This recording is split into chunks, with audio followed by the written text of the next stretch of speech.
Vamos começar. Esse é o quarto estudo da série O Mistério de Deus. Até aqui a gente compreendeu, como o próprio versículo diz, que o mistério de Deus é Deus manifesto em carne, Deus manifesto na nossa carne pecaminosa, é Cristo em nós, na esperança da glória. Esse é o objetivo de Deus no plano da redenção. Nesse estudo de hoje, nós iremos aprender um pouco mais sobre isso. Vamos ver algumas coisas que não deu para ver no outro estudo, que vai esclarecer mais. E o título do estudo de hoje é Deus manifesto em carne pecaminosa. Vamos ver a experiência de Cristo. Como Deus se manifestou em sua vida e que experiência isso trouxe para ele.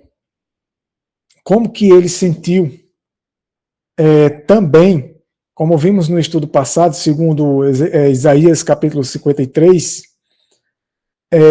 como os pecados do mundo inteiro, pois segundo a própria Bíblia, todos os pecados de cada ser humano nesse mundo, todas as dores, sofrimentos, angústias, sentimentos, foram colocados em Cristo, quando ele esteve aqui. E como isso o afetou, como ele se envolveu com a humanidade, e como Cristo se manifestou em sua carne, e como isso pode se repetir em nossas vidas. E como é uma série de estudo, irmãos, sempre vai ficar algo para ainda a gente conversar mais, estudar mais. E possivelmente vamos debater nos próximos estudos, ou caso você tenha alguma dúvida e tudo, porque esse não é um estudo que vai esgotar o assunto. Nenhum ser humano nesse planeta conseguirá transmitir toda a verdade. É impossível. Iremos passar a eternidade aprendendo. Até porque a palavra de Deus, ela é eterna. Pois o próprio Deus é eterno, e aquilo que vem dele é eterno e infinito. Então, não existe isso de você esgotar o assunto, de você ser a pessoa especialista no assunto a ponto de saber tudo. Isso não existe. Mas aquilo que Deus nos ajuda a compreender, a gente compartilha. E esse é o propósito desse estudo. E espero que seja uma bênção para vocês, que possa ajudá-los a se aproximar mais de Cristo, e que possa dar mais esperança, fortalecê-los na fé nessa caminhada. É uma caminhada árdua, São lutas e muitas vezes desanimamos, mas Cristo, ele está ao nosso lado, e ele quer estar em nós, para não deixar que esses desânimos e essas lutas nos façam desistir. E o propósito dessa série de estudo é isso, é saber o quanto ele se importa conosco, e o quanto ele está disposto a fazer por nós, e em nós, e através de nós. Então, eu espero que fortaleça a fé de vocês. Espero que aqueles que já vêm acompanhando estejam sendo fortalecidos e sendo incentivados a se aprofundarem mais em Cristo, na verdade dele. A verdade da justiça de Cristo, da justificação pela fé, que ela vai se expandindo, É como uma mina de ouro. A gente vai cavando e se aprofundando mais, e conseguindo entender, receber mais e mais desse ouro. Então vamos começar com João capítulo 14. A partir do versículo 8 até o 10, diz assim: Disse-lhe Filipe: Senhor, mostra-nos o Pai,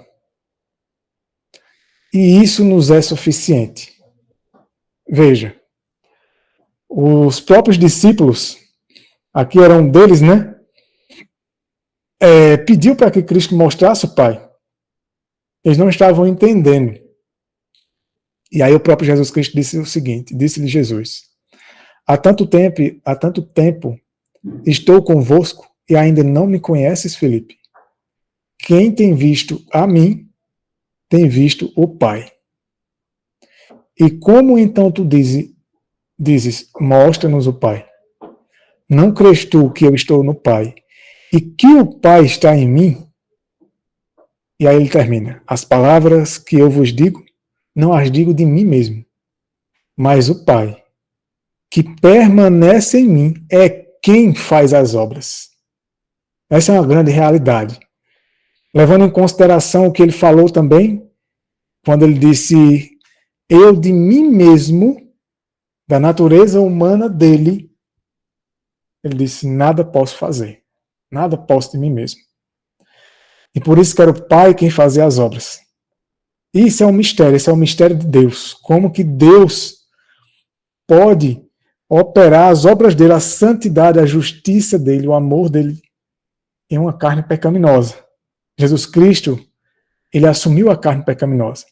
E ainda mais, ele assumiu todos os pecados do mundo. E às vezes a gente para e pensa assim, não é possível que Deus possa habitar em mim. Eu sou muito cheio de pecado, eu sou muito mau. Eu tenho muitos erros e muitos defeitos de caráter.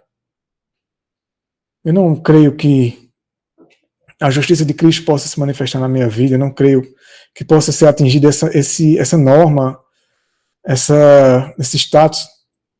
Mas lembre-se, Deus, Pai, se manifestou em Cristo, quando o homem era uma natureza igual à nossa, e ainda mais, ele tinha mais pecado do que nós. Não deles, não dele, porque ele nunca pecou. Não eram os pecados dele mesmo, que ele decidiu, que ele escolheu, que ele cedeu pecar. Mas foram os pecados que voluntariamente ele aceitou receber de toda a humanidade. Então, irmãos, havia muito mais pecado ali do que imaginamos, muito mais do que nós temos. E mesmo assim, Deus se manifestou nele.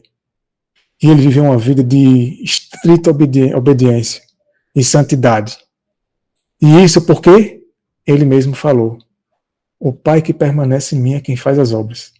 Ele renunciou e se esvaziou de si mesmo, renunciou a si mesmo, negou o seu eu por completo, para que somente Deus operasse nele o querer e o realizar segundo a boa vontade dele. Esse foi o segredo dele.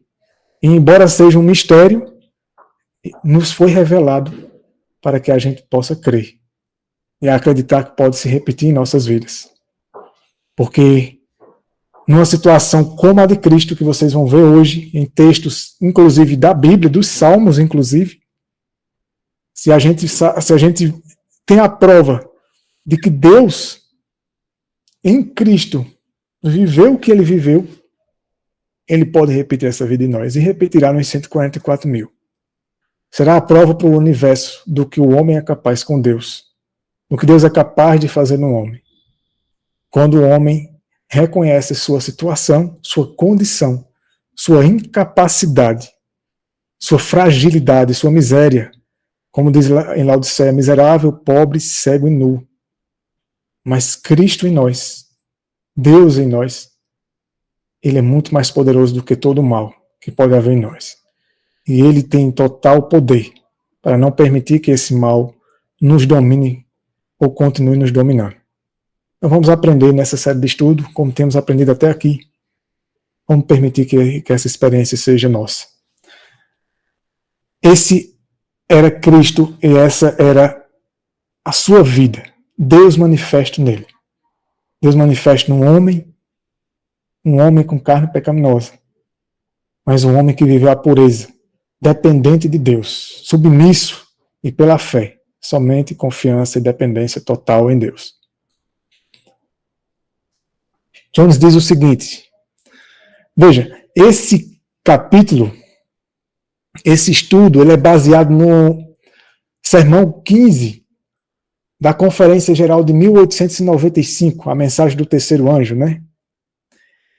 A gente publicou o volume 1 dessa conferência de 1895, que vai até o Sermão 14. O Sermão 15 já faz parte do volume 2, que em breve, se assim Deus permitir, pela graça de Deus, nós iremos publicar. Acredito que esses próximos 2 meses, o livro já está traduzido, vai passar por revisão. Em breve, se Deus quiser, a gente vai publicar. E a partir de agora, esse conteúdo é um conteúdo inédito. A gente não publicou ele ainda. Eu estou compartilhando ele aqui, parte dele, né, resumo de cada sermão. E vocês vão se maravilhar, é uma coisa incrível. Muitas coisas que estão omitidas e que estão sendo negligenciadas serão tratadas nessa série desses estudos. Veja o que ele diz aqui, ó. Cristo não é a revelação de si mesmo. E com isso eu faço uma observação. O propósito da nossa vida, da vida do ser humano, e para isso ele foi criado, é o mesmo propósito que foi a vida de Cristo, que é de revelar Deus. É ser uma revelação, uma manifestação de Deus. Assim é que ele vai ser honrado e glorificado. Então, Cristo ele foi essa revelação e mostrou ao universo o que Deus poderia fazer junto com a natureza humana, junto com o ser humano submisso a ele. E Cristo, então, foi essa revelação. Né? Ele, continua o texto, é a revelação do Pai para o mundo, e no mundo e para os homens. Por isso, ele diz, ninguém conhece o Pai, senão o Filho. E aquele a quem o Filho quiser revelar o Pai. Assim é o Pai que é revelado ao mundo, e é revelado para nós, e é revelado em nós por meio de Cristo. Esta é a única coisa que estamos estudando todo esse tempo. Este é o centro em torno do qual tudo mais gira. Esse é o propósito da vida. É o propósito da nossa vida. Talvez você não tenha ainda entendido o propósito da sua vida. O propósito da sua vida é manifestar Deus na sua vida. Ou melhor, deixar que Ele se manifeste em sua vida. Que Ele revele, que Ele se revele na sua vida. Que seja Ele operando as obras na sua vida. As obras dele estão reveladas na palavra dele, na Bíblia e no Espírito de Profecia. E por isso devemos nos alimentar constantemente, intensamente da palavra dele. E confiar somente na palavra dele. E permitir que essa palavra se cumpra em nossas vidas, pela fé. E então, essa palavra, que é a transcrição do caráter dele, da vida dele, ela vai se manifestar na nossa vida, vai manifestar Deus na nossa vida. Então, o texto continua, e Cristo tendo assumido nossa natureza humana, em todas as coisas da carne humana, como diz Hebreus capítulo 10, né? Ele foi participante de todas as coisas que os homens, né? Da carne e do sangue. Está lá em Hebreus capítulo 10. E assim se tornando um de nós, quando lemos sobre ele e sobre como o Pai o trata, preste atenção nisso aqui. Isso é importante. Eu vou explicar isso para vocês e eu achei muito assim tremendo isso. Quando lemos sobre Cristo e sobre como o Pai o trata, estamos lendo sobre nós mesmos e sobre como o Pai nos trata. O que Deus fez para ele foi para nós. O que Deus fez por ele foi por nós. Irmãos, isso é esperançoso demais. Isso é muito bonito também. Tudo que Cristo viveu, ele viveu por quê? Porque o homem, àquela altura, na época, havia se separado tanto de Deus. Inclusive, o próprio professa o povo de Deus. De uma maneira de que eles não conseguiam mais revelar Cristo ao mundo. Eles não conseguiam mais transmitir a luz de Deus ao mundo. E para isso Cristo veio, para trazer isso de volta a essa natureza humana. A separação era quase total. Quase. E Cristo veio para que esse elo ele não se rompesse de vez. Para que, pelo contrário, para que pudesse fortalecer esse elo, essa união. Religar. É isso que significa a palavra religião. É uma palavra latina, né? Uma palavra latina. Que significa a palavra religare. É de onde vem a palavra religião. Religar. Esse é o propósito de Cristo. Deus estava em Cristo reconciliando o mundo. Nele mesmo. Então, essa reconciliação é o propósito da vida. Isso é o propósito da vida de Cristo. Então, tudo que foi feito a Cristo, levando em consideração que todos os pecados nossos estavam nele, e era para isso também que os nossos pecados é depositado nele não foi somente para que ele levasse esses pecados para pleitear por eles no santuário celestial, mas que ao trazer todos os pecados para o corpo dele, nele também habitava a plenitude da divindade, como diz Paulo, né? E, consequentemente, aonde a plenitude da divindade habita, o pecado não subsiste. Todas as soluções para todos os pecados estavam ali. Então, tudo que Deus fez nele e por ele foi feito para nós e por nós. E isso é incrível. Todas as providências. É por isso que a gente tem um Salvador perfeito, que nos entende perfeitamente. E diz o texto assim, e portanto, novamente está escrito, aquele que não conheceu pecado, ele o fez pecado por nós. Isso é a Bíblia dizendo. Para que nele fôssemos feitos justiça de Deus. É uma troca, né? Ao ele receber todos os pecados, ter a natureza pecaminosa, e ser crucificado como um pecador, embora não houvesse pecado nele, ele nunca tivesse pecado. Parece contraditório, né? Eu sei que parece estranho dizer isso, não tem pecado nele, mas ele tinha todos os pecados. Mas lembre-se, todos os pecados que estavam não era dele, era de todos os seres humanos. Foi imputado nele, assim como a justiça dele é imputada em nós. Assim como a vida dele é imputada em nós. E isso teve um efeito na vida dele, assim como a justiça dele tem um efeito na nossa vida. Uma transformação. Embora no caráter dele não tenha afetado. Por isso é chamado de mistério de Deus, porque é algo que a mente humana não consegue entender. Mas temos somente que aceitar. Então, o propósito é para que fôssemos feitos justiça de Deus. Feitos justiça, não só considerados, não só chamados de justos, mas feitos, tornados justos, por meio de Cristo. Analisaremos alguns dos salmos. É interessante agora o que a gente vai ler. Vamos ler alguns salmos. Irmãos, vocês vão ver salmos que você já leu provavelmente na sua leitura, né, no seu ano bíblico, e talvez você nunca tenha parado para pensar. E a gente vai ler umas coisas assim bem interessantes.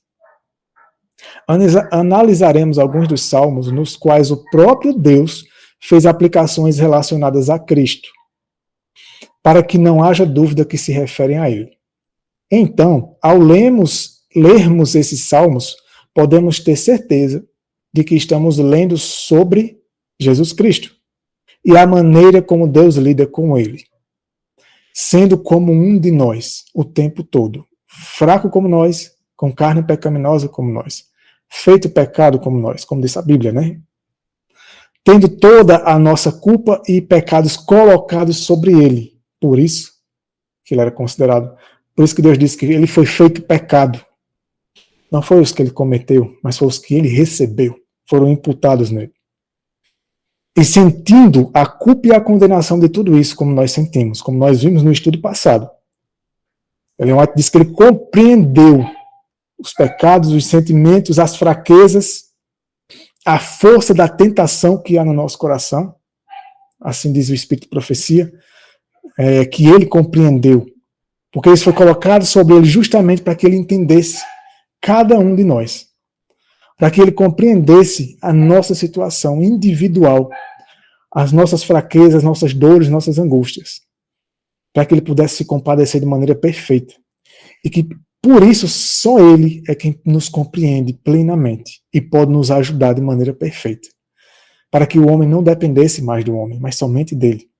Embora ele possa usar qualquer pessoa nesse mundo para nos ajudar, mas da maneira dele. Salmo 40. Com certeza você já deve ter lido esse salmo. Preste atenção em algumas coisas desse salmo. Existem salmos que são considerados salmos messiânicos, que são salmos que tratam da experiência, inclusive de palavras do próprio Jesus Cristo. Que o salmista, ao escrever, viveu uma experiência semelhante, mas a aplicação primária era a experiência de Cristo. Esse é um deles. Preste atenção. Salmo 40, do verso 6. sacrifício e oferta não te agradam. Abriste-me os ouvidos. Não exigiste holocaustos, nem ofertas pelo pecado. Então eu disse, aqui estou. No rolo do livro está escrito a meu respeito. Tenho grande prazer em fazer a tua vontade, ó meu Deus. Ok. Talvez algum de vocês já devem estar entendendo esse salmo, devem até se lembrar. E só essa parte que diz aqui, no rolo do livro está escrito a meu respeito, já devem entender. Agora, para ter mais certeza, Hebreus capítulo 10, dos versículos 5 ao 4, diz assim. Preste atenção. Por isso, quando entrou no mundo, ele disse, ele quem? Cristo. Sacrifício e oferta não quisestes, mas me deste um corpo. Sacrifício e ofertas não me deste, é a mesma frase que a gente leu lá no verso 40. Aqui há o acréscimo de algumas palavras.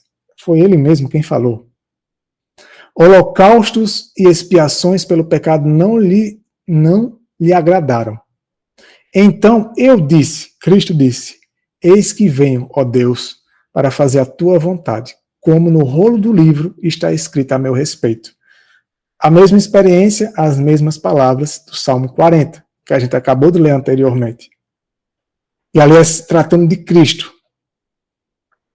E continua aqui dizendo assim, ao dizer primeiro, sacrifício e oferta, holocaustos e expiações pelo pecado não te agradaram, coisas que são oferecidas de acordo com a lei, e depois ao dizer, eis-me aqui, ó Deus, para fazer a tua vontade, tira o primeiro para estabelecer o segundo. Ok, usamos essa passagem bíblica de Paulo em Hebreus para provar e para confirmar de que as palavras e a experiência e de quem se trata no Salmo 40 é de Cristo. Ok? Voltemos para o Salmo 40. Preste atenção. O porquê dessa explicação a gente vai entender agora. Continua no verso 8. Tenho um grande prazer em fazer a tua vontade, ó meu Deus. A tua lei está dentro do meu coração. Proclamei a justiça na grande assembleia. Não cerrei os lábios. Ó Senhor, tu o sabes. Não escondi a tua justiça no meu coração. Declarei a tua fidelidade e a tua salvação. Não retive a tua benignidade e a tua verdade da grande congregação. Não retenhas de mim as tuas misericórdias, ó Senhor. Que a tua benignidade e a tua verdade me guardem sempre. Agora preste atenção nessa parte que está destacada em amarelo. Levando em consideração que esses salmos são palavras da experiência do próprio Jesus Cristo, quando homem, né? E até aqui foi a experiência dele, foi ele, e é sobre ele. Agora preste atenção nisso aqui. Eu poderia ter colocado somente essa parte, mas para que o contexto fizesse com que a gente entendesse de quem se trata e provasse também de que se trata realmente de Cristo, foi necessário a gente ler os versos anteriores. Veja o que diz agora. Preste bem atenção. Pois males sem número me cercaram. E aí Jones diz assim, a quem? A Cristo. É dele que se trata aqui. Agora, olha o que ele vai dizer aqui. Eu dei um destaque a mais aqui. As minhas iniquidades me prenderam, de modo que não posso olhar para cima. São mais numerosas do que os cabelos da minha cabeça, e o meu coração desfalece. E aí você tenha calma antes de interpretar errado isso aqui. Acredito que, para quem já está acompanhando esse estudo, tenha em mente o seguinte, quando diz aqui, as minhas iniquidades me prenderam, não está querendo dizer, pelo menos eu não estou querendo dizer, nem a Bíblia, e nem é isso, que Cristo pecou, porque não pecou. Mas lembre-se de Isaías 53. É uma passagem que a gente estudou tão pouco ela, ao longo desses anos que a gente vem aprendendo na verdade presente, sobre a natureza humana de Cristo, especificamente, que a gente nunca parou para pensar nisso. E esse salmo é a experiência dele. E isso são palavras dele. As minhas iniquidades me prenderam. as iniquidades dele. Veja o que Jones diz. Preste atenção nisso. E agora a coisa vai fazer sentido. Aí ele diz assim, quem? Cristo? De que forma ele adquiriu essas iniquidades? Isaías 53, 6. O Senhor fez cair sobre ele a iniquidade de todos nós. Agora fica claro o porquê que ele disse isso. As minhas iniquidades me prenderam. Lembrem de um provérbio. Eu não lembro se é Provérbios capítulo 5. Não lembro, mas tem um provérbio que diz assim, as iniquidades do ímpio o prendem. Os pecados dele são como uma corda. Então, todos os pecados que foram colocados sobre Cristo fez ele ter essa experiência aqui. As minhas iniquidades me prenderam. Todos os pecados que estavam sobre ele davam a ele essa sensação, essa experiência. Embora não afetasse o caráter, nem manchasse o caráter perfeito e santo dele. E por causa da presença de Deus, e isso foi o que fez ele resistir. E isso foi o que fez com que, mesmo apesar de tudo isso, ele permanecesse firme e nunca ter caído, e nunca ter sido consumido por esses pecados. Embora no fim, esses pecados fizeram uma separação entre ele e Deus, temporariamente. Mas pela fé, ele se manteve até o fim. Mas é incrível, né, ver esse Salmo 40. A gente nunca lê ele, pelo menos eu nunca tinha lido ele dessa maneira. Nunca tinha parado para pensar que era dele que se tratava. Quando você lê Hebreus 10, aí você se lembra, realmente, é Cristo aqui. Então o Salmo é a experiência dele. E ele disse isso dele mesmo. Aí diz assim, ó, elas não eram mais numerosas do que os cabelos da sua cabeça? Sim, porque era do mundo inteiro. Era de todas as pessoas desse planeta. E quando ele olhava para a sua situação, quando considerava a si mesmo, o que sua condição lhe parecia, o meu coração desfalece, como está lá no versículo do Salmo 40. O coração dele desfalecia. Era isso que o pecado causava nele, essa angústia, né? É interessante que os mesmos pecados que causavam isso nele, em nós causa prazer. É muito triste refletir sobre isso. Os mesmos pecados que causavam angústia. Vamos ver outra passagem de Salmo também, Salmo 69, onde ele vai falar mais sobre essa experiência, do que os pecados causavam nele. E como é triste saber que em nós, enquanto que nele causava isso, essa separação, esse amor que ele tinha pelo Pai, essa comunhão que ele tinha, essa unidade que ele tinha com o Pai, o pecado afetava, pois o pecado causa separação entre Deus e o homem, né? E era essa a angústia dele, a dor dele. E aí, além do mais, saber que que o pecado causava isso no homem. E isso causava uma tremenda angústia que a gente nem imagina nele, dele saber o que o pecado causava no homem. E ele experimentar isso, entender, compreender isso, era muito triste para ele. Saber o quanto o homem estava separado de Deus por conta do pecado. Por isso o ódio dele contra o pecado e a obra dele de destruir o pecado em nós. Isso por causa da enormidade da culpa e da condenação do pecado, por causa dos nossos pecados que foram colocados sobre ele. Essa foi a sensação dele, a experiência dele. Veja, mas em sua fé divina e confiança no Pai, ele continua, ainda no Salmo 40, ó Senhor, livra-me, ó Senhor, apressa-te em socorrer-me. Sejam envergonhados e confundidos os que buscam a minha vida para destruí-la. Voltem atrás e se envergonhem aqueles que desejam meu mal. Que aqueles que zombam de mim sejam desolados em troca de sua afronta. Aqui diz assim, não zombaram dele assim na cruz? Essa é a experiência dele, né? Que todos os que o buscam se regozijem e se alegrem em ti. E que os que amam a tua salvação digam sempre, Jeová seja exaltado. Essa foi a experiência de Cristo. Quem disse isso? Aquele que estava consciente de iniquidades em tal número que eram mais numerosas que os cabelos de sua cabeça. aquele que estava tão abatido e prostrado por esse fardo, ele estava louvando e se regozijando no Senhor, apesar de tudo. E é isso que ele quer para a gente. Apesar dos nossos pecados, das nossas dores e angústias, ele quer nos reerguer e nos manter nessa experiência. Ainda que eu esteja aflito, ainda no Salmo 40, e necessitado, o Senhor cuidará de mim.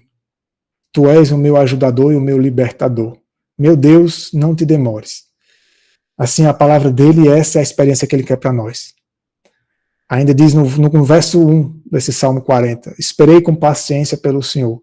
Ele se inclinou para mim e ouviu o meu clamor. Quem? Cristo? E ele era um de nós. Diremos então a palavra, esperei com paciência pelo Senhor. Ele se inclinou para mim e ouviu o meu clamor? Certamente. O que? Carregado de pecado como estou? Pecador como sou? Com carne pecaminosa como tenho? Como sei que ele ouve o meu clamor? Ele demonstrou isso por uma vida inteira em meu parente mais próximo, que tinha a mesma natureza que eu, e que os meus pecados estavam lá.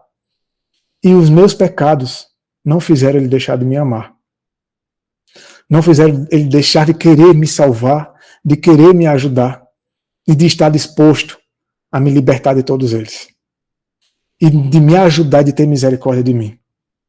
Porque isso ele demonstrou em Cristo. Embora Cristo sempre tenha agradado a ele, sempre tenha sido fiel e obediente a ele, mas todo esse mal estava ali, presente naquela carne, naquele homem, naquela vida. E isso porque foi para mostrar ao mundo o que a presença de Deus, aonde ela se encontra, ela é capaz de fazer. De não permitir que esses pecados, que essas dores e angústias e aflições o consumissem. E fazer o mesmo, repetir essa experiência em nós. Essa é a obra e o propósito dele. Ele demonstrou na minha carne que ele se inclina, ele se curva para ouvir o meu clamor. Porque o que ele fez em Cristo, ele fez por nós e ele fez em nós. Esse é o propósito dele. Essa é a obra dele. Para que a gente se reanime, tenha esperança de que ele possa repetir isso em nossas vidas. Preste atenção nisso aqui. Há momentos, você sabe, em que nossos pecados parecem ser tão altos quanto montanhas. Ficamos tão desencorajados por eles. E Satanás está bem ali, pronto para dizer: sim, você deveria estar desencorajado por eles. Não adianta orar ao Senhor. Ele não terá nada a ver com alguém como você. Você é ruim demais. Isso é o que Satanás faz com a gente, né? E começamos a pensar que o Senhor não ouvirá nossas orações de jeito nenhum. Descartem tais pensamentos. Não só Ele ouvirá, mas Ele está atento para ouvir. Lembre-se da afirmação em Malaquias 3,16. O Senhor atentou e ouviu. Ouvir é escutar. Então o Senhor está atento para ouvir as orações das pessoas carregadas do pecado. Veja. Antes de ler isso aqui, é certo que aquilo que Jones acabou de dizer, ele vai explicar melhor nos próximos textos. Isso aqui são para as pessoas sinceras. Não são para aqueles que estão se acomodando e abusando da graça e dos pecados. E se entregando a eles. Mas são aqueles que se angustiam com eles. Não tem forças, muitas vezes está desanimando, está desanimado e querendo desistir. Mas não é isso que Deus quer. Não é isso que Ele quer que aconteça. E Ele com certeza está disposto a não permitir que isso aconteça. Cristo clamou angustiado, como nós vimos lá no Salmo 40. E Deus estava ali sustentando Ele, mantendo Ele naquela pureza, enquanto Ele decidia ser submisso a Deus e permitir que Deus operasse nele o querer e o realizar de Deus nele. E assim Ele quer repetir essa experiência em nós. A experiência de Cristo foi para trazer a essa natureza humana, essa vida, a vida que Ele idealizou para a humanidade, para que se repita na vida de cada um daqueles que realmente desejam. Então, por mais que muitas vezes pareça impossível, e parece que a gente nunca vai conseguir, nem nunca iremos atingir essa condição, essa experiência, não desistam. Não desistam, porque se você está ouvindo isso, é porque Deus lhe ama muito e Ele está cuidando de você e pronto para lhe ajudar. E Ele lhe entende. Ele lhe entende. Peça ajuda a Ele, apesar de todos os pecados que há em você. Ele diz assim, no Salmo 69 agora. Esse aqui é interessante também. Salmo 69, verso 4. Os que me odeiam sem causa. Essa é a experiência de Cristo de novo, mais um salmo messiânico. Os que me odeiam sem causa têm aumentado mais do que os cabelos da minha cabeça. Aí Jones diz assim, lembre-se de João 15, 25. Ele começa a fazer paralelo para que a gente entenda que o Salmo 69 também é a experiência de Cristo. São palavras dele. Salmo 15, 25 diz assim, eles me odeiam sem motivo. Mesma palavra que a gente leu aqui no início, os que me odeiam sem causa. Voltando para o Salmo 69, no versículo 7. Por amor de ti, tenho sofrido afrontas. A confusão cobriu meu rosto. Cobriu meu rosto. Tenho sido um estranho para meus irmãos e desconhecido para os filhos da minha mãe. A experiência dele. O zelo da tua casa me consumiu. Olha aí, ó. Palavra bem conhecida, né? Até está lá em João 2,17. Aqui o Jones ele menciona, para que a gente possa fazer o paralelo, linkar uma informação com a outra. Então os seus discípulos se lembraram de que está escrito, o zelo da tua casa me consumirá. Experiência de Cristo. Voltando para o Salmo 69, no versículo 9, as injúrias dos que te injuriavam caíram sobre mim. E aí ele diz assim, ó, Paulo escreveu em Romanos 15:3, pois nem mesmo Cristo agradou a si mesmo, mas, como está escrito, as injúrias dos que te injuriaram caíram sobre mim. Experiência de Cristo, comprovada. Veja, leamos agora desde o primeiro versículo do Salmo 69. Levando em consideração, tendo entendido, de acordo com o contexto, de que o Salmo 69 também é a experiência de Cristo, se trata de palavras e da experiência dele, relatos, era uma prévia antecipada, que possivelmente tenha sido experiência também do salmista, uma experiência parecida, mas que se aplica primeiramente à experiência de Cristo. Preste atenção agora, ainda no Salmo 69, a partir do verso 1. Salva-me, ó Deus, pois as águas entraram até minha alma. É uma linguagem simbólica. Estou afundado em profundo lamaçal. Lembram do Salmo 40? Que diz que ele estava, que Deus o reergueu, o tirou da lama, né? E o pôs sobre uma plataforma, sobre um local onde ele pudesse se firmar. Tudo linguagem simbólica. Estou afundando em profundo lamaçal, onde não posso ficar de pé. Isso por causa dos pecados dos homens, de toda a humanidade nele, e da fraqueza da carne. Cheguei às profundezas das águas, e a correnteza me leva. Essa é a experiência de Cristo, irmãos. Estou cansado de clamar, a minha garganta se secou, os meus olhos desfalecem, esperando pelo meu Deus. E aí ele diz assim, anteriormente lemos no versículo 4, os que me odeiam sem causa, e etc. E aí no versículo 5, Deus, tu conhece a minha injustiça, e os meus pecados não te são ocultos. Mais uma vez, tá vendo? Os pecados de quem? Cristo, o justo, que não conheceu o pecado, foi feito pecado por nós. Parece contradição, mas é isso. Não eram os pecados que ele cometeu. Isso está bem claro. E não há contradição nisso. Não estamos desfazendo isso. Mas estamos apenas ressaltando uma informação que ela não é levada em consideração quando estudamos esse assunto. Quando se trata da natureza humana de Cristo. Veja a angústia que os pecados causavam nele. Muitas vezes os nossos pecados nos causam sérias angústias. Principalmente quando temos acesso à luz, à verdade. E a gente se depara, se confronta com a realidade, a gente vê a nossa condição, se desespera. E esses pecados causaram isso em Cristo, para que ele entendesse o que esses pecados causam em nós. E isso é um amor, assim, extraordinário, porque Cristo passou por isso para entender a humanidade. Nossos pecados foram colocados sobre ele, como diz lá em Isaías 53, né? A culpa e a condenação desses pecados não foram escondidas de Deus. Ele mesmo expressava isso. Tudo isso que estava sentindo e experimentando.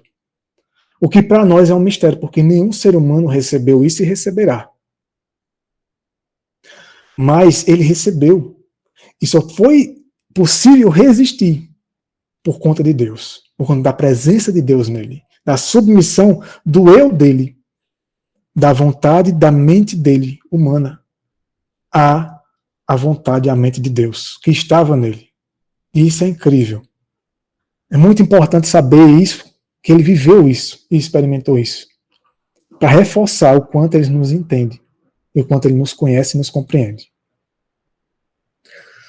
Continua o texto dizendo assim: deve ter sido terrível esvaziar-se e tornar-se como nós em todos os aspectos, para que pudéssemos ser salvos, correndo o terrível risco de perder tudo, arriscar tudo para salvar todos.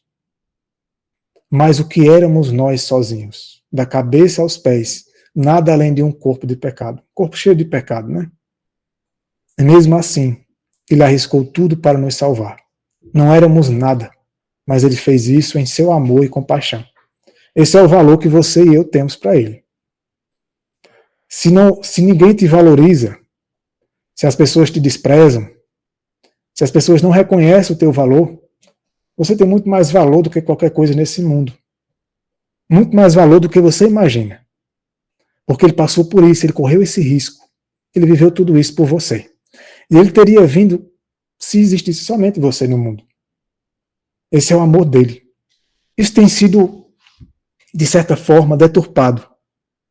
Por um lado, uma classe mais liberal do cristianismo tem abusado disso para se conformar e se acomodar ao pecado e acariciar o pecado.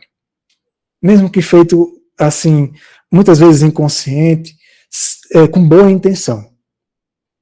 Mas, por outro lado, também, embora isso esteja errado, por outro lado também, uma classe mais conservadora, partindo por legalismo, tem deixado isso aqui de lado.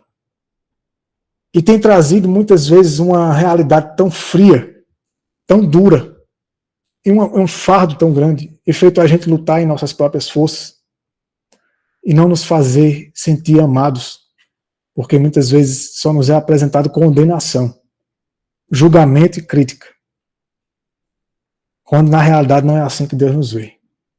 E Deus não quer que a gente se demore nessas coisas.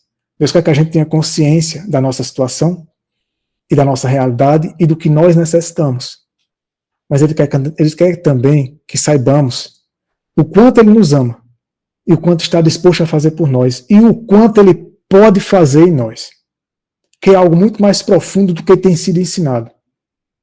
Algo muito mais poderoso, porque é Ele. E o Deus da Bíblia é um Deus muito maior e superior a qualquer mal que existe. E está disposto a eliminar e a curar qualquer mal que esteja em nós, se assim permitirmos. E Ele é paciente. Então aprendamos a permitir que Ele se aproxime de nós. Busquemos nos aproximar em nossa situação. Não busque se tornar uma pessoa melhor por si só para se aproximar dele. Ele está dando essas mensagens para nós para que a gente entenda que Ele quer que a gente vá até Ele como estamos. Não para continuar como estamos. Não. Mas para nos sarar e nos curar e nos libertar disso. Da maneira dele, não da maneira do homem. A maneira humana é muito falha. Sempre tem os pontos que você vai percebendo, que você olha assim e diz, isso aqui vai dar errado. Isso não vai muito longe. As obras, os homens tentando se salvar pelas suas próprias obras, seus próprios métodos, sabedoria e força. E tem sido fracasso ano após ano. E Deus está nos trazendo de volta a uma total e plena e exclusiva dependência dele através da palavra dele. Essa é a obra dele, a obra da justificação. Essa é a mensagem da justificação pela fé.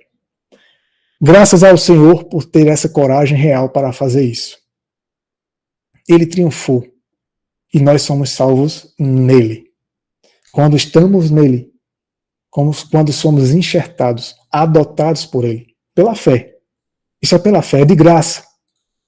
E é pela fé. Lemos aqui sua confissão de pecado, de Cristo, confessando os pecados que estavam nele. Veja que coisa incrível. Confessando porque o ser humano não consegue confessar. Porque além dele entender todos os pecados, ele tinha a solução. Nós só temos o problema. A solução está nele. E só temos a solução quando ele está em nós. E nele habitava corporalmente a plenitude da divindade. Consequentemente, ele era capaz de confessar todos esses pecados para Deus e levá-los diante de Deus, como ele está fazendo ainda no santuário, para pleitear, lutar por nossa causa, porque ele sabe a raiz de cada problema. No livro A Ciência do Bom Viver, lá nos primeiros capítulos, quando fala de questões sociais e da pobreza e da situação, ela diz que muitas pessoas que estão nas ruas, entregues, desamparados, elas caíram em armadilhas, promessas que foram feitas, foram enganadas e iludidas, e na ignorância delas esperavam algo melhor, e não chegaram lá aonde estão, porque não foi por maldade, muitas delas. E muitas vezes a gente não entende e despreza essas pessoas. Às vezes até uma pessoa que está ali na prisão. Eu não quero justificar o erro nem nada. Isso são palavras do próprio Espírito de Profecia. Você pode ler lá no livro A Ciência do Bom Viver. Mas ela diz isso para que a gente possa entender aquilo que Jesus Cristo disse assim: amais aqueles que vos odeiam, bendizer aqueles que vos maldizem, fazer o bem àqueles que vos maltratam. Ou seja, a gente vai ver mais sobre isso ainda nesse estudo e nos próximos. Aí a gente vai entrar num campo mais prático. Vamos sair mais da teoria e vamos para um campo mais prático da informação. Mas tudo isso por quê? Porque todos os nossos pecados, todos nós estávamos em Cristo. Veja, trata-se dele, como se fôssemos nós mesmos por meio dele, em nosso lugar, confessando nossos pecados, o que certamente era necessário para nós. Ele foi batizado em nosso favor, já que nenhum batismo de nossa parte poderia ser perfeito, de modo a ser aceitável em justiça. Para que seja aceito, será sem defeito. E quando Cristo se batizou, lá estavam todos os pecados da humanidade sobre ele. Lá estava o homem, cada um de nós com ele. Isso não quer dizer que o que ele fez lá não precisamos fazer mais nada. Não é isso. Isso não é a mensagem do evangelho evangélico, a nova teologia. Mas quer dizer que quando ele fez isso, ele trouxe essa experiência para o ser humano, para dar uma chance ao homem experimentar isso em sua própria vida. Porque por si só o homem não conseguiria. Se fosse depender dos homens, até mesmo dos israelitas, dos judeus, do professo povo dele naquela altura, para termos essa experiência, estaríamos perdidos. Mas nele, tudo isso foi recuperado e trazido de volta para o homem, para dar ao homem essa experiência na prática. Ele foi batizado em nosso favor, já que nenhum batismo poderia ser perfeito de nós, né? Nenhuma confissão de pecado por parte do homem pode ser em si mesma sem mácula. Não pode ser tão perfeita que Deus possa aceitá-la em justiça, já que o homem é imperfeito. Onde então podemos encontrar uma confissão perfeita? Em Jesus. Não só as confissões que ele fez, mas ele em nós, nos influenciando e nos habilitando a fazer as confissões de pecado que necessitamos e que precisa ser feito. Nele, minha confissão de pecado é perfeita, quando ele está em nós. E quando estamos nele, pois foi ele quem a fez. E ele é quem nos ensina e que nos habilita e traz até nós. Veja que experiência, coisa tão surreal. Imagine alguém que conheceu você antes de você mesmo. Conheceu todos os seus pecados antes de você conhecer, de cometê-los. E imagine alguém que confessou cada pecado desse, exatamente como precisava ser confessado. Esse é Cristo. E ele traz essa experiência para você individualmente, para que você saiba como confessar. Porque eu e você não sabemos. Nós achamos que sabemos, achamos que somos alguma coisa nesse mundo, mas sem ele, se não for ele em nós, trazendo essa experiência, a vida dele, a palavra dele, trazendo a experiência que ele teve na vida dele, na carne humana, trazendo a solução de cada pecado nosso, para nos fazer entender a realidade de cada um, aonde está a raiz de cada problema nosso. Quantas vezes acontece que depois que uma pessoa faz uma confissão de pecado, da forma mais consciente do que pode e sabe, Satanás se aproveita com sua sugestão. Você não confessou seu pecado adequadamente. Satanás costuma fazer isso. Você não confessou com a intensidade necessária para obter o perdão. Sim, é claro, você confessou, mas não corretamente. Deus não pode perdoá-lo com uma confissão como essa. Irmãos, essas são as ideias que Satanás tenta colocar na nossa mente. E aí Jones diz assim: levante a palavra de Deus diante dele, diante de Satanás, e diga-lhe: há alguém que é perfeito. Existe alguém que é perfeito. Ele carregou meus pecados e fez a confissão. Quando ele me mostra o pecado, eu o confesso com o melhor de minha força e capacidade. E na medida em que Deus o revela a mim, e por meio dele, em virtude de sua confissão, a minha é aceita em justiça, por meio de Cristo. Quando eu faço a minha parte, de ter minha consciência despertada sobre cada pecado, sobre cada defeito e problema meu, quando eu confesso na minha sinceridade, disposto a não querer mais viver isso por causa da obra dele em mim, não porque eu sou bom, ou porque eu passei a ser bom de mim mesmo, mas porque ele me tornou justo. Esse é o processo dele em nós, da justiça dele. Então, a minha confissão é aceita nele, quando ele está em nós. Sua confissão é perfeita em todos os aspectos, e Deus aceita minha confissão por meio dele. Isso é a obra de Cristo em nós. Assim, em Cristo, somos libertados do desânimo que Satanás gostaria de nos causar. Se confessamos suficientemente nossos pecados, se os expulsamos como deveríamos, ou se nos arrependemos como deveríamos. Em Cristo temos o arrependimento. Nele temos a confissão. Nele temos a perfeição. E nele somos completos. Ele é o Salvador. Tudo encontramos nele. Tudo está nele. E ele em nós, ele traz tudo o que nós precisamos. Ele agindo na nossa mente por meio da palavra dele, pela fé, através do Espírito Santo. Todas essas situações e problemas que há em nós, ele nos ajuda a vencermos. E só ele pode fazer isso. Nenhum ser humano pode fazer isso por nós. O ser humano tenta ajudar o ser humano, mas é uma ajuda falha. É uma ajuda manca. Uma ajuda imperfeita. Quando alguém é usado por Deus, é para que dali para frente, aquela pessoa que está recebendo aquela ajuda, ela aprenda a buscar a ajuda totalmente de Deus. Quando alguém realmente é usado por Deus para te ajudar, ele vai te levar a confiar totalmente, somente em Deus. Porque senão, eu posso acabar me tornando um Deus na sua vida. E aí entra a idolatria. E não é isso que Deus quer. Deus quer que a gente encaminhe cada um de vocês a Deus. E Ele vai ajudar vocês como vocês nem imaginam. Como Ele já tem feito. E muitas vezes a gente não percebe. Mas quem era Ele? Era um de nós.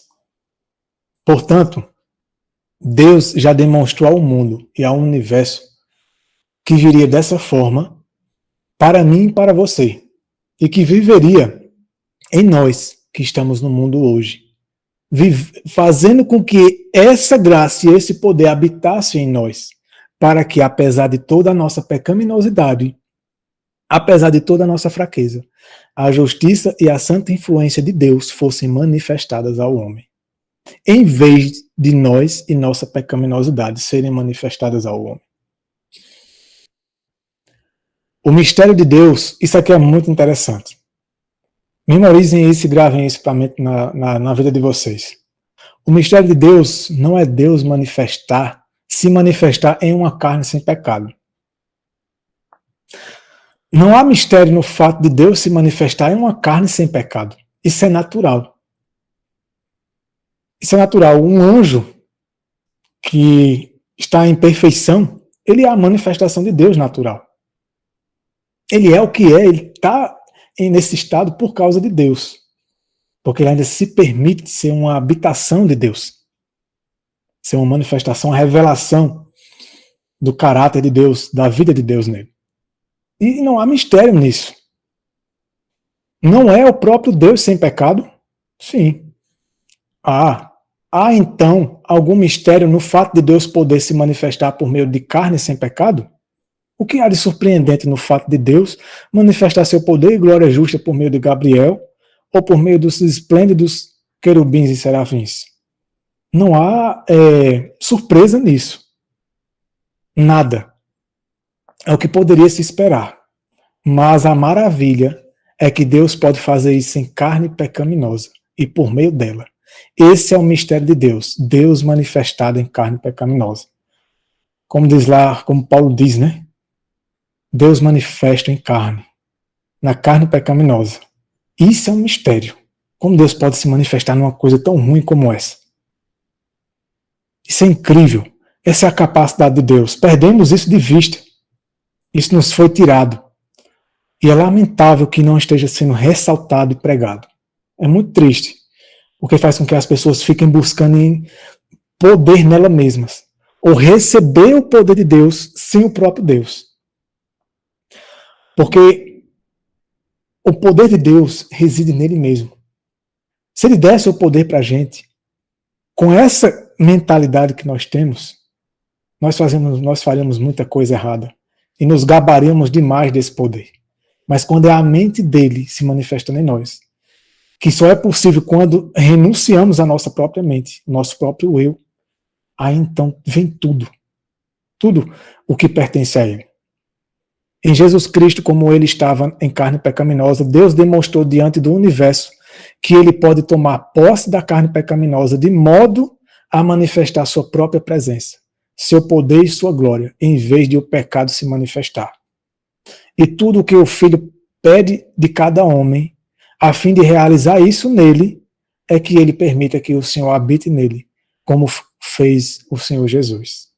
Nós temos que permitir pela fé, buscar e clamar, e nos alimentar diariamente, constantemente da palavra dele. Jesus disse, eu confiarei nele, lá em Hebreus 2,13. E nessa confiança, Cristo trouxe a todos a fé divina, pela qual podemos depositar confiança nele. Por isso que ele é o autor e consumador da fé. Até a fé vem dele. Ele não só é o autor, ou seja, não é só ele quem dá a fé, mas a nossa fé, ela se realiza e ela é efetiva com sucesso através de Cristo, pelo próprio Cristo, pois ele é o consumador também. E quando assim nos separarmos do mundo e depositarmos nossa confiança somente nele, Deus nos tomará e nos usará de tal forma que nosso eu pecaminoso não aparecerá. Não influenciará nem afetará ninguém. Deus manifestará seu eu justo, sua glória diante dos homens, apesar de nosso eu e de nossa pecaminosidade.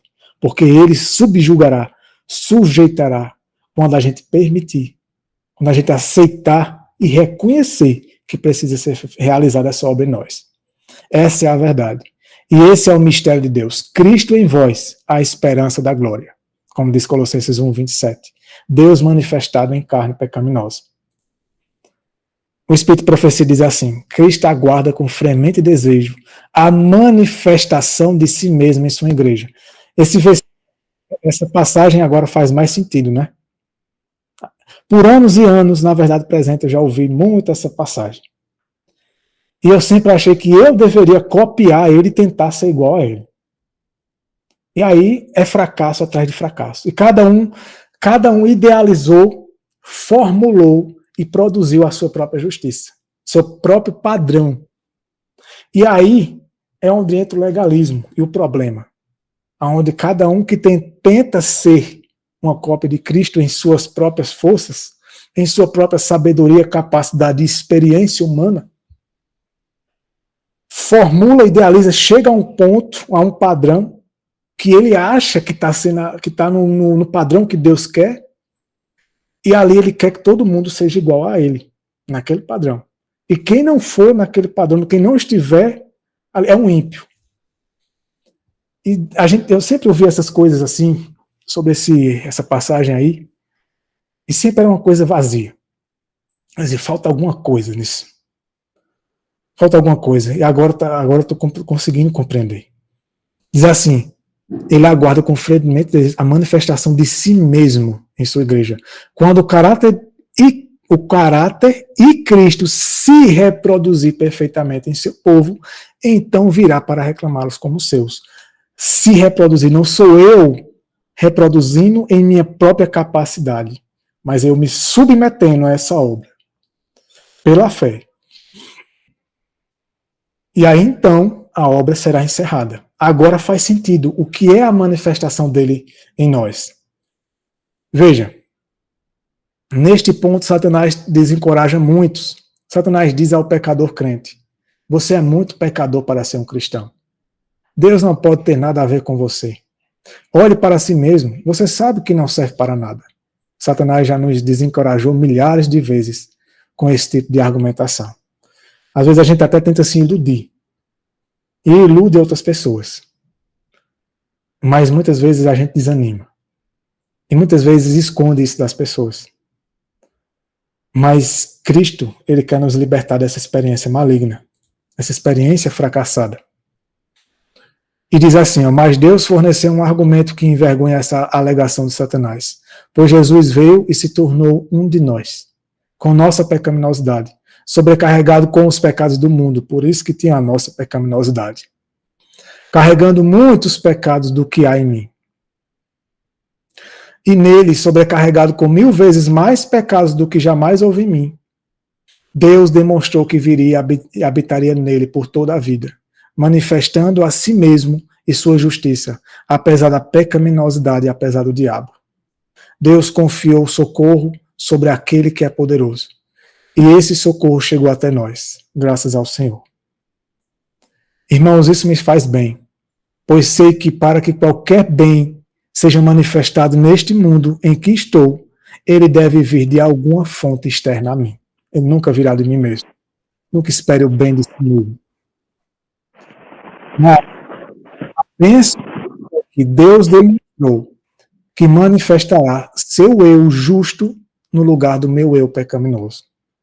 Quando eu permitir que ele habita em mim. Sou incapaz de manifestar a justiça por mim mesmo. Não posso manifestar sua justiça por mim mesmo. Não. Eu deixo que ele habite em mim, absolutamente sem reservas. Então, ele se encarrega disso. Ele provou que é assim. Paulo mesmo provou isso. Paulo disse, vivo não mais eu, mas Cristo vive em mim. A vida que agora eu vivo na carne, ele diz, não sou mais o eu, é Cristo.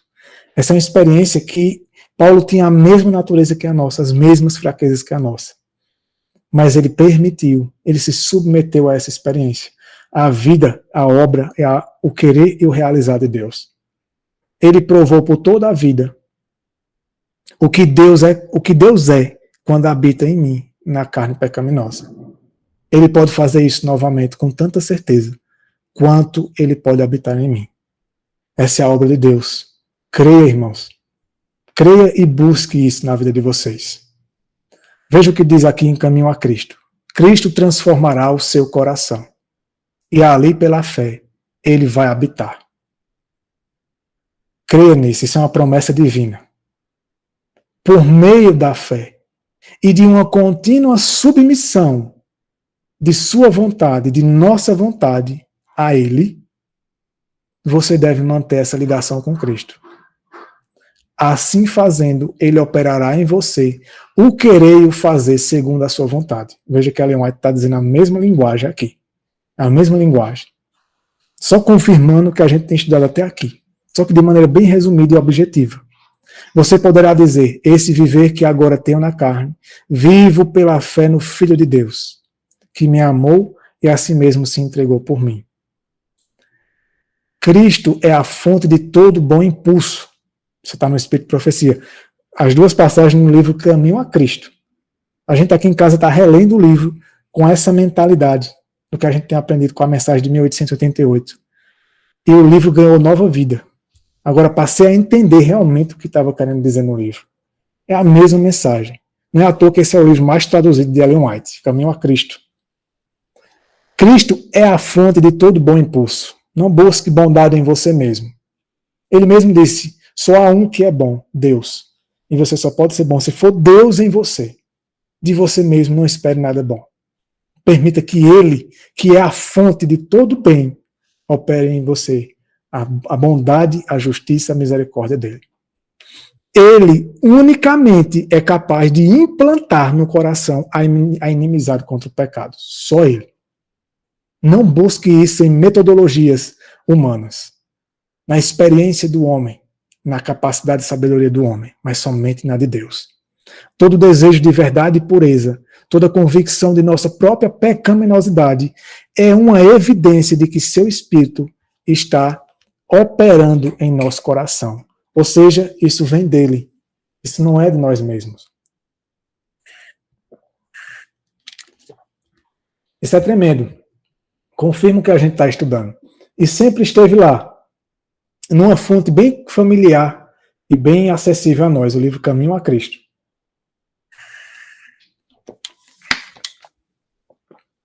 Aqui diz assim, ó, você permitirá que ele habite em você? Seria isso uma entrega exagerada? Não. Essa é a resposta. Quão plenamente ele se entregou? Ele se entregou totalmente. Cristo se entregou, se esvaziou. Ele se esvaziou a si mesmo com o objetivo de imergir para que Deus, em vez de nosso eu, e sua justiça, em vez da nossa, pudessem se manifestar em nós, em nossa carne pecaminosa.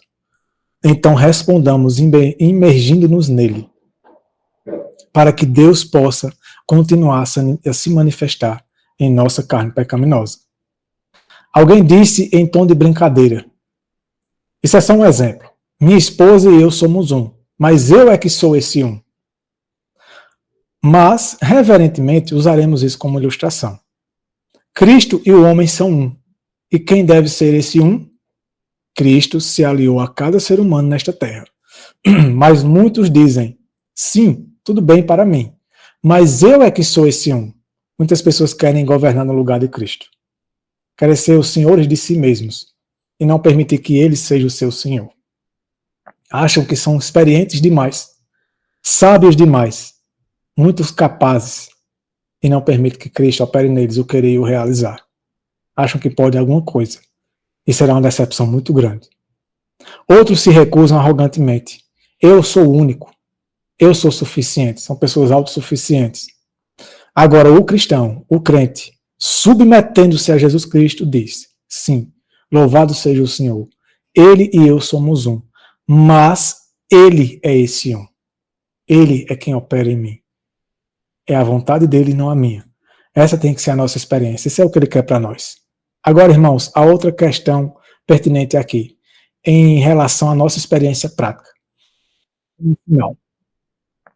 Vamos falar do que a gente vai abordar mais nos próximos estudos. Cristo se aliou a cada ser humano. Portanto, quando ele disse, quando o fizestes ou não o fizestes a um destes meus irmãos mais pequeninos, a mim o fizestes ou não o fizestes. Lembra quando Cristo disse isso? Agora, levando em consideração tudo que a gente aprendeu, Cristo assumiu todos os seres humanos. Ele foi imputado nele toda a nossa experiência, todas as nossas vidas nele. Em Cristo toda a humanidade estava lá. E ele conhece, e ele entende, e ele compreende cada um de nós perfeitamente. E só ele é capaz de nos julgar. Só ele é capaz de entender. Por isso que ele disse assim: quando fizestes a um destes meus irmãos pequeninos, fizeste a mim. Porque todos nós estávamos nele. Isso é muito interessante. Quão abrangente é essa verdade? Suponha que um mendigo chegue à minha porta. Imagine um mal arrumado, talvez com sua higiene negligenciada. Quem está aliado a ele? Quem deu tudo por esse homem? O Senhor Jesus. Portanto, dependendo de como eu tratar esse homem, quem é afetado? O Senhor Jesus, sem dúvida. Lembremos disso, irmãos. Caímos muito nisso. Às vezes a gente está tão preocupado com nossa própria salvação, com salvar nossa pele e nosso pescoço, nos isolamos tanto da humanidade, muitas vezes. Existe um desequilíbrio da parte de uns que tentam salvar somente a si e a sua família. E quando se depara com determinados sujeitos da sociedade, esses sujeitos são tratados com desprezo. E isso é algo que a gente precisa muito entender. Porque como iremos dar o alto clamor para as pessoas? Vamos lá. Apesar que esse é só uma parte do estudo que a gente vai continuar nos próximos. Devo tratar esse homem de acordo com o valor que corresponde ao que Cristo deu por ele, ou de acordo com minhas próprias opiniões? De acordo com o valor que o mundo dá a ele? Essa é a questão. Suponhamos que haja aqui um homem que não acredita em Jesus. Um homem mundano, que gosta de beber e falar mal. Suponhamos que ele venha até mim de alguma forma.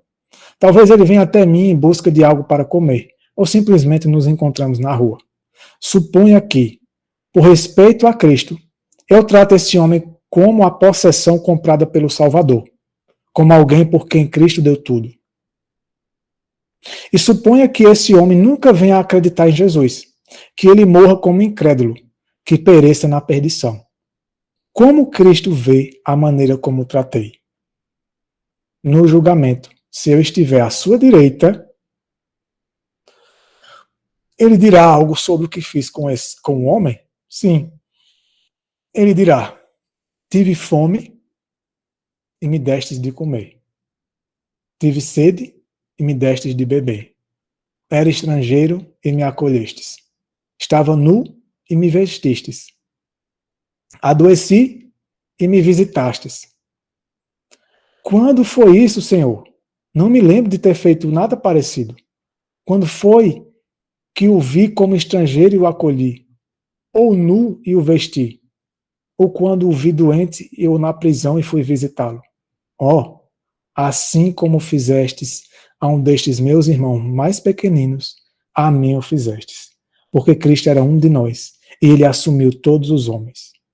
E ele conhece a experiência de cada um, pois todos os nossos pecados, toda a nossa experiência estava sobre ele. Nossa vida, nossa bagagem de vida foi lançada sobre ele.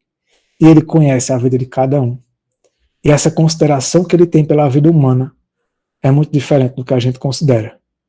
E muitas vezes nós consideramos alguns mais importantes e dignos de mais respeito e de mais atenção e de muito mais coisas do que outros. E desprezamos outros.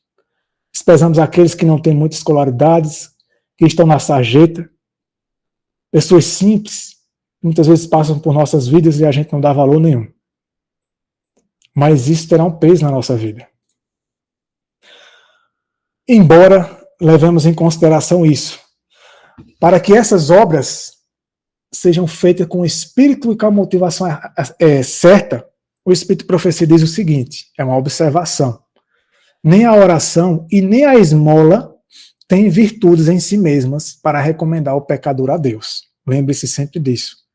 Aquelas boas obras lá, que foram feitas àquelas pessoas que... Irmãos, para pensar, isso é muito interessante. Por que aqueles que vão estar à direita de Deus, de Cristo, Cristo vai dizer assim, quando eu estava nu, você me vestiu.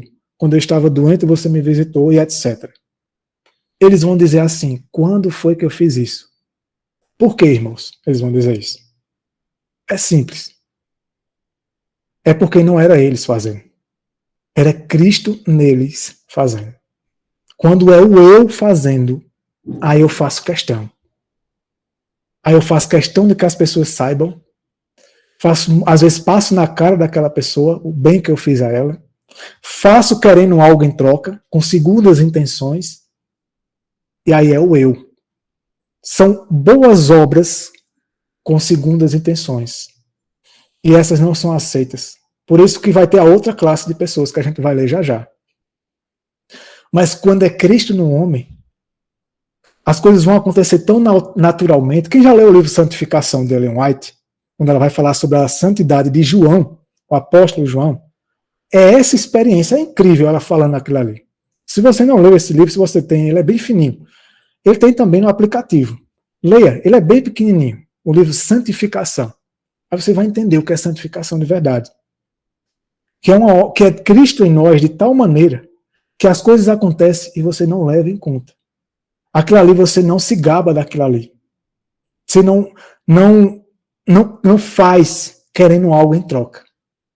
Você faz por amor e voluntariamente. Essa é a experiência que Deus quer que a gente atinja. Talvez a gente ainda não tenha atingido ela. Quando atingirmos elas, será Cristo que está se formando em nós. E por isso que ela diz assim, ó, que essas coisas não têm virtudes em si mesmas. E não recomendam ao pecador. Porque elas vêm do próprio Deus. Então não pode fazer, você não faça isso para você ser aceito por Deus, ou ser mais querido por Deus. Não faça isso. Porque tem que ser Ele fazendo em você. Já vem dele, não é de você mesmo. Somente a graça de Cristo, mediante seu sacrifício expiatório, pode renovar o coração e tornar nosso serviço aceito a Deus. Somente a graça de Cristo. Somente Cristo é quem pode operar essas obras em nós, para que sejam aceitas por Deus. E aí faremos de uma maneira que é como você quando mexe seus dedos. Você não fica olhando para os seus dedos e dizendo assim, mexa para cima, dedo indicador, agora para baixo. Você não faz isso, irmãos. Eu sei que é uma ilustração que parece boba, né? Mas é uma coisa tão natural que acontece que você nem percebe. Assim vai ser Cristo e as obras de Cristo em nós. Nunca iremos querer nada no sentido de barganha, mas somente o bem e a salvação das pessoas e a honra de Deus. E querer que Cristo se manifeste mais em nossas vidas. Seu sacrifício expiatório pode renovar o coração e tornar nosso serviço aceitável a Deus. Assim, embora nossos dons não possam nos recomendar a Deus ou conquistar o seu favor, eles são a evidência de que recebemos a graça de Cristo. Eles são um teste da sinceridade de nossa profissão de amor, quando são feitos dessa maneira como eu expliquei para vocês, feito por amor e voluntariamente. Agora, naquele dia estaremos diante do trono, e se por acaso eu esteja à esquerda, exclamando, Senhor, Senhor, por quê? Eu acreditei no Senhor. Eu acreditei e preguei a verdade.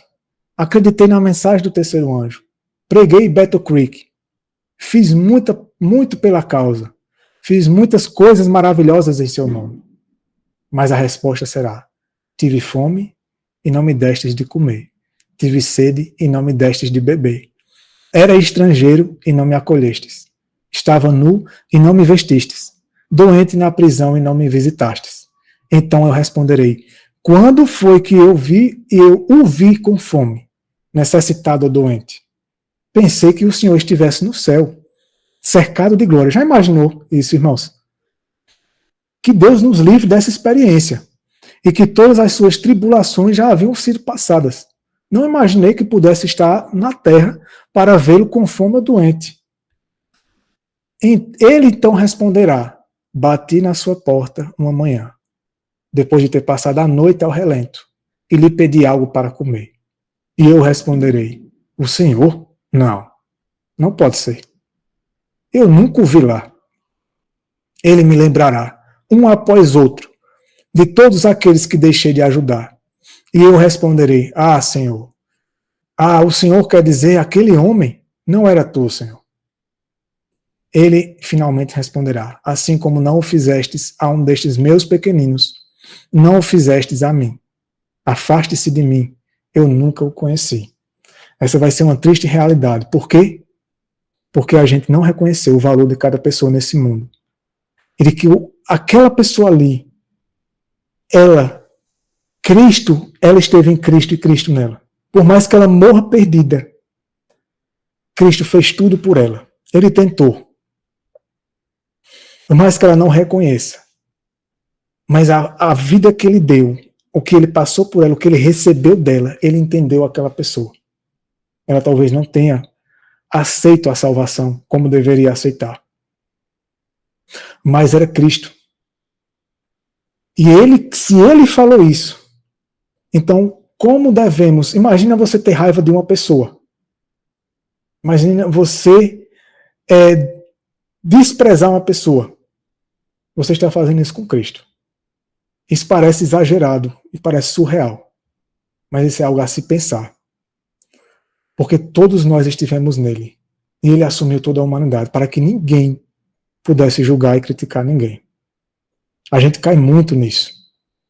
A gente cai muito nisso, infelizmente. Mas ele quer nos tirar dessa situação. Independentemente de a pessoa dar ou não crédito pelo que Cristo investiu nela, como crente em Jesus, devo dar a Cristo crédito total pelo que ele investiu. Não se trata de saber se a pessoa reconhece o que Cristo deu por ela, mas se aqueles que professam crer em seu nome reconhecem que ele o fez. É nesse ponto que a grande deficiência é encontrada com muita frequência no cristianismo professo, tanto quanto naqueles que negam seu nome e não afirmam acreditar nele. Não é de surpreender que alguém que não acredita em Cristo negue a ele o crédito pelo que ele investiu naquele homem. Mas aqui estou eu, que professo acreditar em Jesus, e lhe digo que é surpreendente que eu não dê a Cristo o crédito pelo que ele fez por aquele homem. E as pessoas nesse mundo morrendo, as pessoas nesse mundo na ignorância, morrendo sem entender nada dessa vida, sem ter chance de ter compreendido e conhecido a Cristo e a salvação, e nós buscamos nos salvar a nós mesmos, e somente a nossa vida, somente a nossa pele. Mas isso será cobrado de nós. Muitos de nós nos isolamos. E só temos contato com aqueles que nós queremos. E não queremos ter contato com as pessoas lá fora, como se elas fossem leprosas. É o mesmo erro dos judeus. É o mesmo erro dos judeus. A gente vai aprender mais sobre isso nessa série de estudo. Estudaremos mais sobre isso, mais detalhadamente. Estamos encerrando nesse aqui. A hora já vai avançada. Faltam 2 slides. No capítulo 58 de Isaías, o Senhor descreve o jejum que ele escolheu. Isso não quer dizer que a gente não possa fazer o jejum, o de se abster de alimentos por determinadas horas. Mas quando você faz, pensando em si mesmo, somente na sua saúde, no seu bem-estar, lembre-se disso aqui. Esse é o jejum que ele escolheu. Não te escondas da tua própria carne. Está lá em Isaías 58, irmãos. Não te escondas da tua própria carne. Irmãos, só uma observação rapidinho aqui. Quando Deus disse para a gente ir para o campo, essa foi uma mensagem que tem sido ainda muito ressaltada. E ela é importante. Mas se você for para se esconder da sociedade, para se livrar das pessoas, para não se misturar com elas em certo sentido, até certo ponto. Claro que a gente tem que saber a linha divisória aí. Quando você vai na cidade, você vai como se você estivesse vendo um monte de demônio na sua frente. Um monte de leproso. Mal querendo encostar nas pessoas, mal querendo falar com as pessoas. Saiba que isso não é cristianismo. Lembre-se sempre disso. Se as suas reformas, sua ida para o campo, foi para se isolar, então, irmãos, lembre-se que as pragas vão chegar lá. Você pode estar no fundo do mar e elas vão chegar lá. Não queira isso para a sua vida. Homens que viveram no campo, como Enoque e João Batista, eles iam até as pessoas e levavam a mensagem até elas. Se compadeciam delas e ajudavam elas sempre que possível.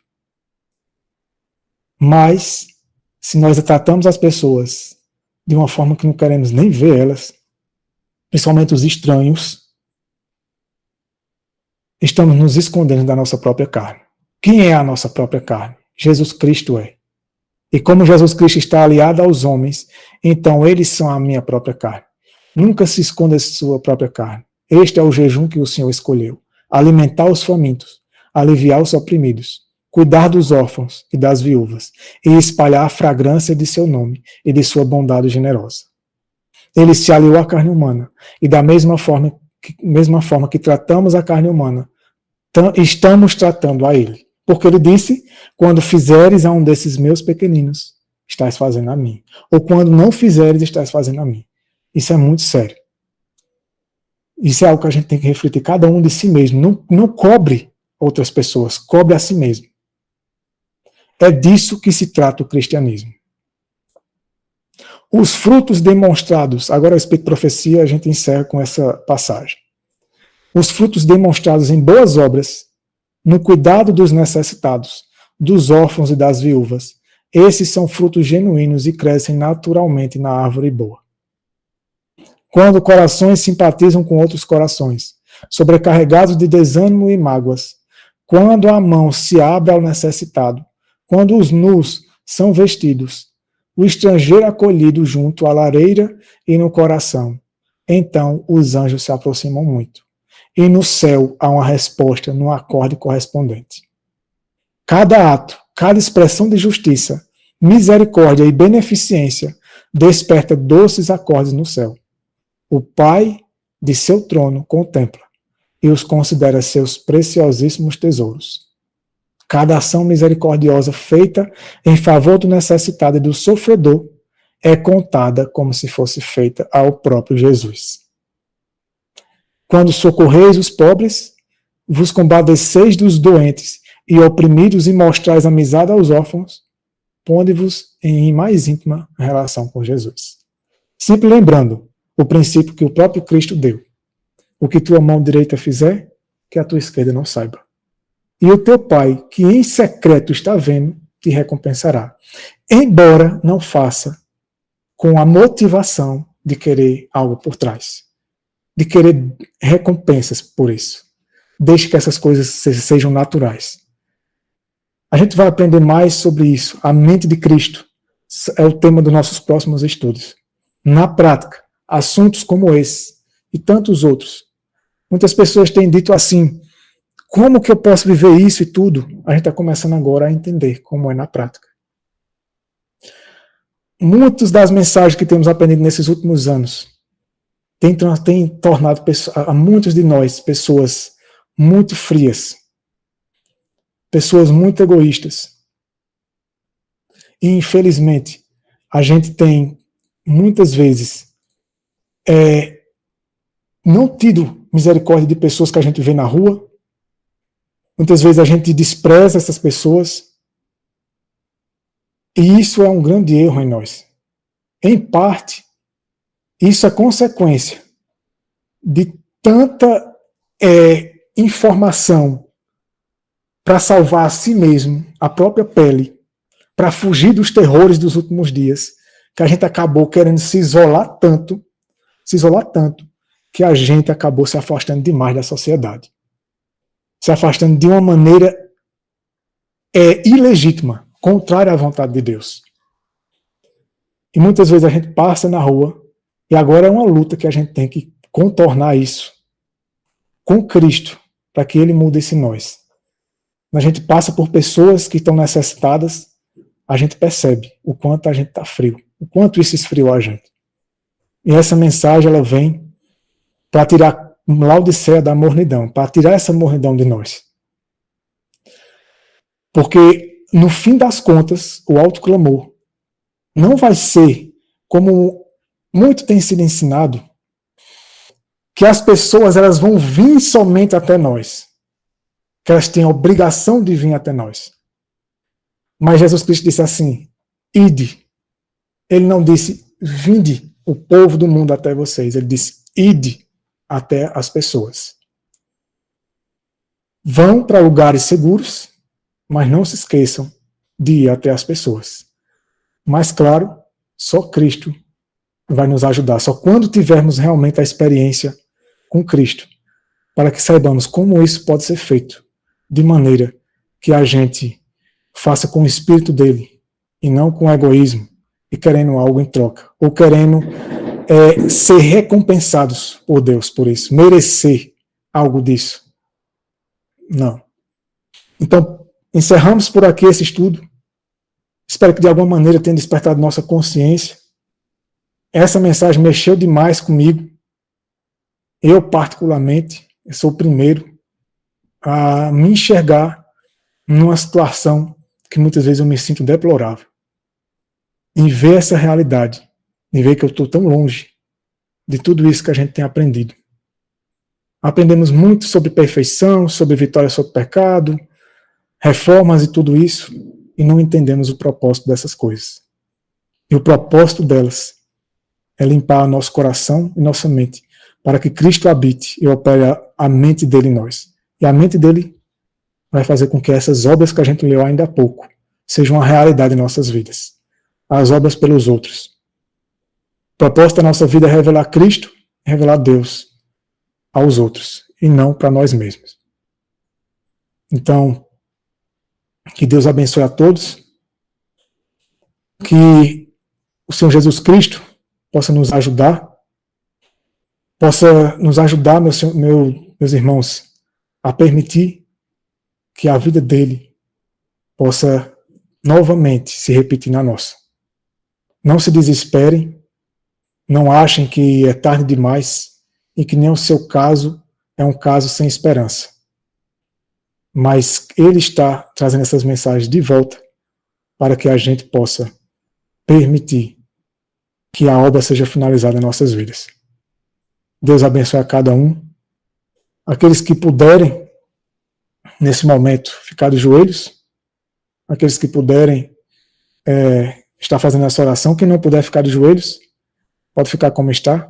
Então vamos orar para que a gente possa encerrar nosso estudo.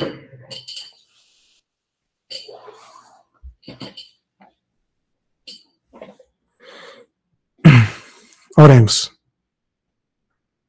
Senhor Deus eterno, em nome do Senhor Jesus Cristo, nós te oramos. Pela misericórdia e graça do Senhor Jesus Cristo, meu Deus, agradecemos, meu Senhor eterno, por essas verdades. Agradecemos, meu Senhor eterno, porque o Senhor tem aberto nossas mentes. O Senhor tem nos ajudado, o Senhor tem nos instruído e nos trazido de volta à tua verdade, nos trazido de volta aos teus caminhos. Há uma dependência total e somente ao teu conhecimento, à tua verdade e ao Senhor. Ajuda-nos, meu Deus, a ter essa experiência em nossas vidas. Sei que muitos de nós podem achar que essas coisas são impossíveis e que não conseguem enxergar o futuro, não conseguem enxergar isso se realiza em sua vida. Mas não deixa a gente desanimar e desistir. Não deixa, meu Senhor eterno. Precisamos de mais esperança, de mais incentivo nesse sentido. Porque por anos e anos apenas temos ouvido condenação ou libertinagem. E agora o Senhor está trazendo para nós a tua vida, a tua verdade, o teu equilíbrio, o Senhor Jesus Cristo, de volta ao trono desse reino que é a nossa consciência, o nosso coração. Que o Senhor nos ajude a permitir que essa realidade seja experimentada em nossas vidas. Que os anjos do Senhor continuem nos guardando, que os anjos do Senhor continuem afastando de nós os anjos maus, que o teu Santo Espírito continue agindo poderosamente em nossas vidas, que o Senhor nos dê uma noite em paz, na tua presença, sendo cuidados pelo Senhor, e que tudo isso seja para a tua honra e glória. Nós te oramos em nome do Senhor Jesus Cristo. Amém.